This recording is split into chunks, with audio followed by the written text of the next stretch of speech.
எல்லாருக்கும் நமஸ்காரம்.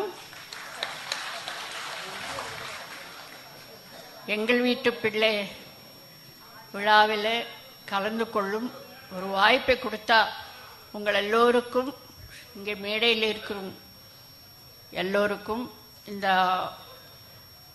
விழாவை அரேஞ்ச் பண்ணாங்களே அவங்களுக்கு எல்லாருக்கும் என் அன்பு கலந்த வணக்கத்தை தெரிவித்துக் கொள்கிறேன்.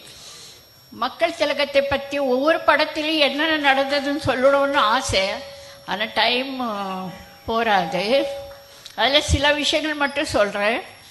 எங்கள் வீட்டு பிள்ளை அந்த படம் 25 வீக்ஸ் ஆனப்போ நாங்கள் ஒவ்வொரு ஊருக்கு, அப்போது எல்லா படம் ஓடிச்சுன்னா தமிழ்நாட்டில் இருக்கிற அத்தனை ஊர்களுக்கு அத்தனை கலைஞர் டெக்னீஷியன்ஸ் எல்லாரும் சேர்ந்து போவோம்.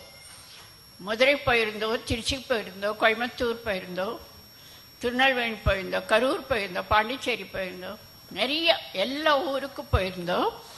அதில் ஒரு விஷயம் சொல்லணும். நான்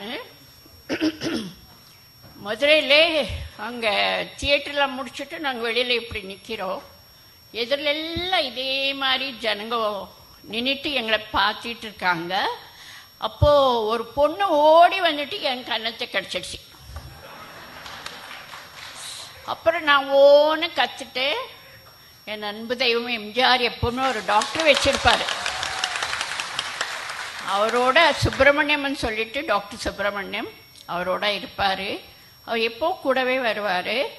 உடனே எம்ஜிஆர் சொன்னார், சருவுக்கு என்னமோ பல்லு விழுந்துடுச்சு, என்னமோ கொஞ்சம் செக் பண்ணிடுங்க அப்படின்னு சொன்னார். நான் ஓன்னு அழ ஆரம்பிச்சிட்டேன். உடனே அவர் வந்து பார்த்து, இல்லை அந்த பொண்ணு மெதுவாக தான் கடிச்சிருக்கு அப்படின்னு சொல்லாங்க. நான் அழ ஆரம்பித்த உடனே எம்என் நம்பியார் வந்திருந்தார். ஐயோ, அந்த பொண்ணு என்னையாவது கடிச்சிருந்தா நல்லா இருந்திருக்குமே, போய் சரோஜி தேவி போய் முத்தம் கொடுத்துடுச்சு, அது அந்த பொண்ணை கூப்பிடுங்க என்ன கடிக்கிட்டோம் அப்படின்னாங்க.